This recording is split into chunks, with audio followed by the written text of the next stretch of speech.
Caro ouvinte, querido irmão, nós vamos iniciar esse trabalho para poder trazer uma expressão do Pai Nosso na linguagem arameia ou a linguagem aramaica, que é a linguagem que Jesus utilizava ao seu tempo. O aramaico hoje é uma língua extinta, ela hoje tem conotações profundamente árabes, porque o aramaico é uma língua muito romântica, ela tem uma expressão de sensibilidade, e não se entende aí o romantismo homem e mulher, mas se entende um romantismo da vida. A vida é um tremendo romance de se viver. Lastimavelmente, muitos de nós apenas existimos. E a vida espírita vai nos ensinando que nós temos que viver, além de existir. Então temos aqui, meu caro amigo, ou amiga que está nos ouvindo, um Pai Nosso nessa linguagem e traduzido ao português em condições de originalidade, de expressão fantástica, que nós temos de ver como esse Pai Nosso é profundamente diferenciado daquele que o conhecemos. Vai haver uma desvalorização do Pai Nosso que conhecemos? Em absoluto, não há isso. O que importa é, nós estamos agora, está chegando às nossas mãos, na época certa, é claro, a origem da oração, porque os apóstolos haviam perguntado a Jesus: mas então como nós temos que falar ao Pai? Porque tu falas do meu Pai, toda hora é meu Pai, tu te expressas sempre fazendo uma referência ao Pai. E tu disseste ainda há pouco que o Pai também era nosso. Já que Ele é nosso, nós temos que nos dirigir a Ele. Como fazer isso? Então Jesus ensina esse Pai Nosso, né? Como se dirigir a esse Pai, falando com toda a essência da alma purificada que Ele era, e que Ele continua sendo, é certo, porque continua sendo nosso guia e modelo. E temos então aí a expressão desse Pai Nosso em aramaico, traduzido fielmente ao português. Pai Nosso, ó força criadora, Pai, Mãe do cosmos, focaliza tua luz dentro de nós, tornando-a útil. Cria teu reino de unidade agora.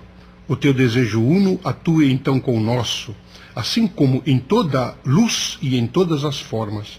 Dá-nos todos os dias o que necessitamos em pão e entendimento. Desfaz os laços dos erros que nos prendem, assim como nós soltamos as amarras com que nos aprisionamos, a culpa dos nossos irmãos.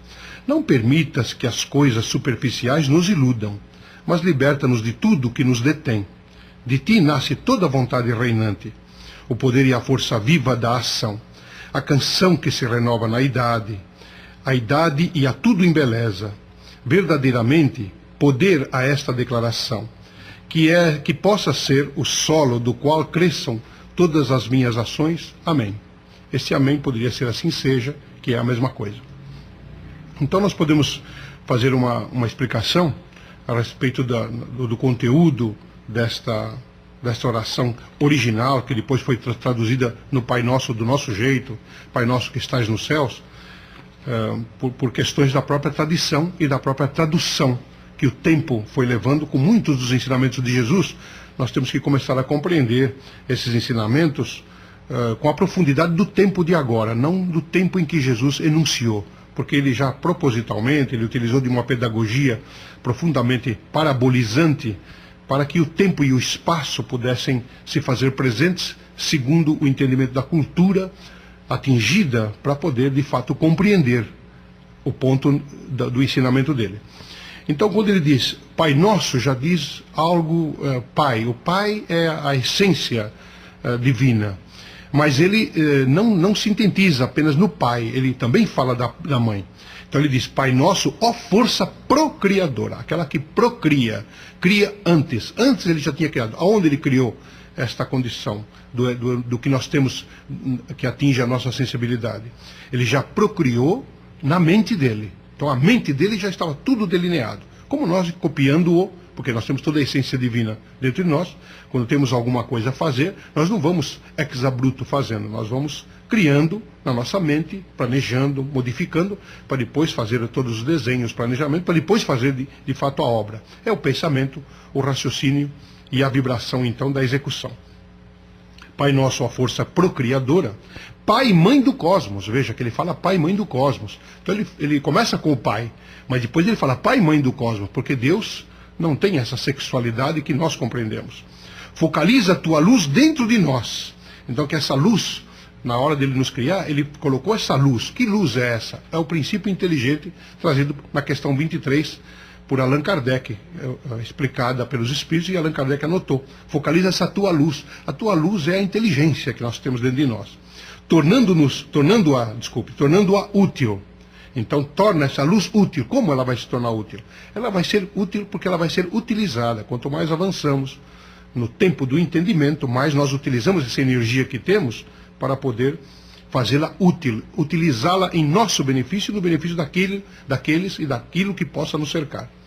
Cria teu reino de unidade agora. Agora tem que criar um reino de unidade. Como vai ser esse reino de unidade? Diz Maria Angélica conosco. Esse teu reino de unidade é de mim para comigo, em primeiro lugar. Essa é a unidade. Depois que eu me crio comigo, então esse reino está comigo, na minha unidade, de mim para comigo, eu começo a me unir ao que está à direita, eu começo a me unir com o que está à esquerda, o que está na frente, e vou, claro, multiplicando essa união, segundo Confúcio, o sábio Confúcio, que dizia que nós, primeiro, tínhamos que nos espiritualizar a nós próprios. Depois vamos espiritualizando o vizinho da direita, depois o da esquerda, e os três juntos vamos o da frente e o de trás, depois de toda a comunidade, e assim por diante.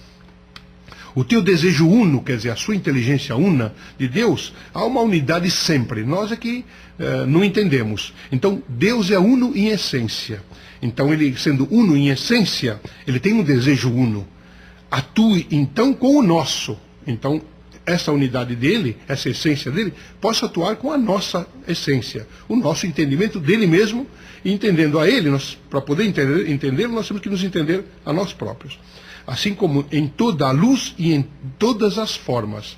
Então, toda a luz em todo o entendimento, a luz no caso aí é a essência da inteligência, em todas as formas que essa inteligência possa se expressar. Dá-nos todos os dias o que necessitamos em pão e entendimento. Então, o pão na época seria o pão de alimento. Hoje nós temos aqui um pão espiritual. E esse pão espiritual é um alimento para mim. Usar a minha inteligência com aquilo que se chama cultura. Porque é uma diferença entre caráter e cultura. O caráter é a expressão moral. A cultura é a expressão intelectual. Então, eu tendo este pão da cultura, não é? Que é uma expressão intelectual, eu vou entrar no entendimento e fazer o meu caráter, que seria de expressão profundamente moral. Desfaz os laços dos erros que nos prendem.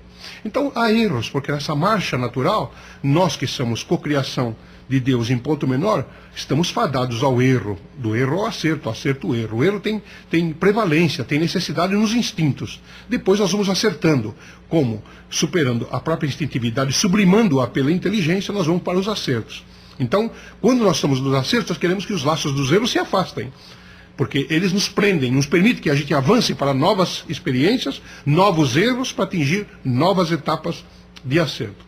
Assim como nós soltamos as amarras com que aprisionamos a culpa dos nossos irmãos. Temos o malveso de julgar as pessoas e colocá-las na culpabilidade, apontar-lhes todas as defectibilidades e, claro, julgá-las nessa condição.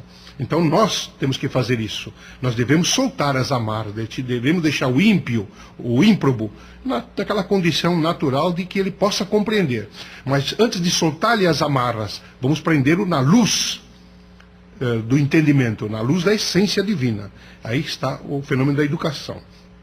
Não permitas que as coisas superficiais nos iludam, que o mundo criado por nós próprios no reino da fantasia, necessário até um certo limite, ele fica nos iludindo. Não, eu criei isso como uma verdade, são chamados valores na psicologia, né? Eu criei isso como valor e a vida já me mostrou que esse valor é equivocado, não é bem isso, mas eu persisto. Não, é uma fantasia que eu tenho, né? Isso se usa muito agora na fantasia da sexualidade, as fantasias sexuais. Quem não as tem? Todos nós as temos. Só os animais não as têm, porque tem instinto e ele não tem tempo de fantasiar. Ele vai em busca da sua própria satisfação. O ser humano não, ele tem as fantasias. Então, daí porque Jesus diz, não permitas que as coisas superficiais nos iludam.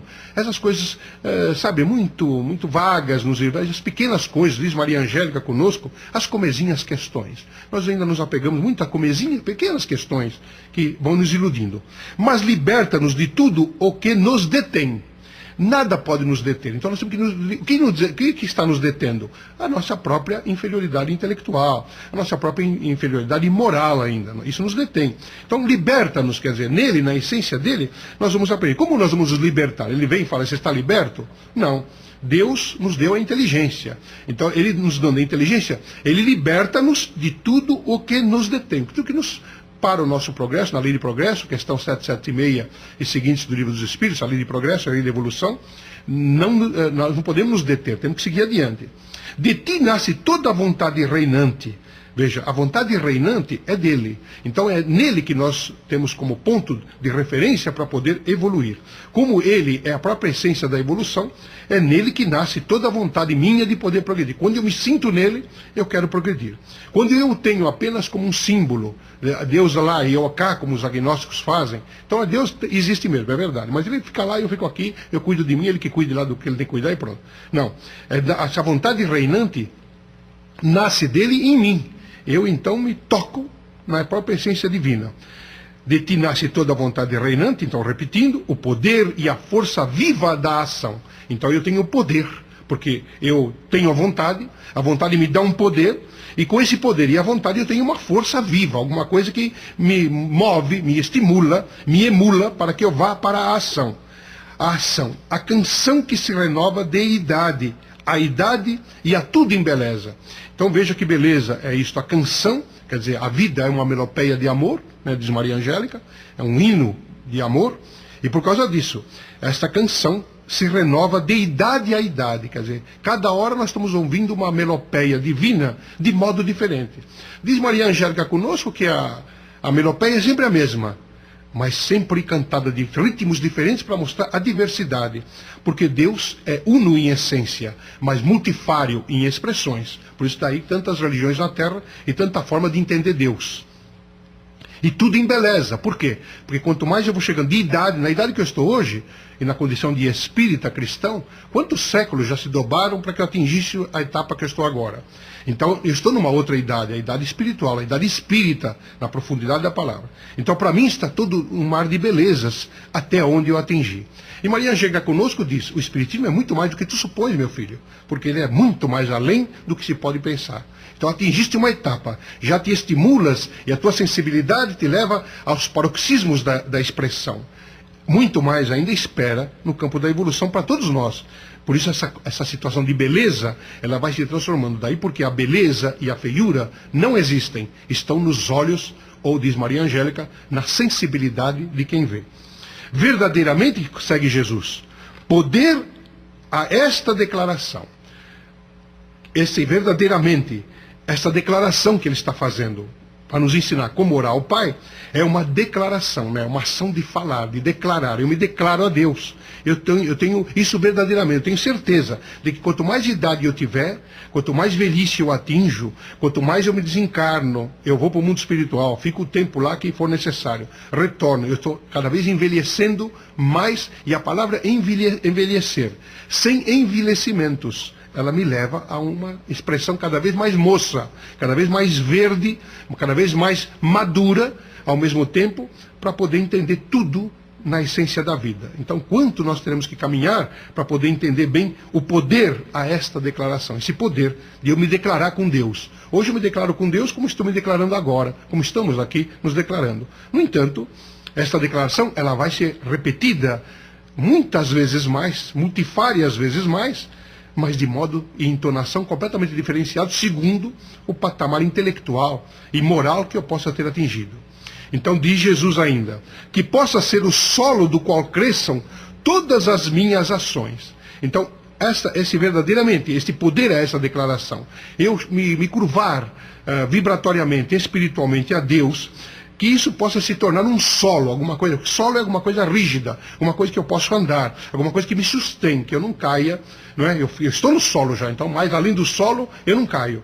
Então, na simbologia da própria oração de Jesus, seja esse o solo, ou seja, seja a base, seja o piloti, né, do qual cresçam todas as minhas ações. Então, todas as minhas ações, seja a base. Qual é a base que ele está se referindo? Ao Pai e Mãe, a Deus. de toda forma e de toda espécie, que para nós, segundo a doutrina espírita nos ensina, é o princípio de todas as coisas, a causa cáusica de todas as coisas, a suprema inteligência do universo, dotado de onipotência, onisciência e onipresença.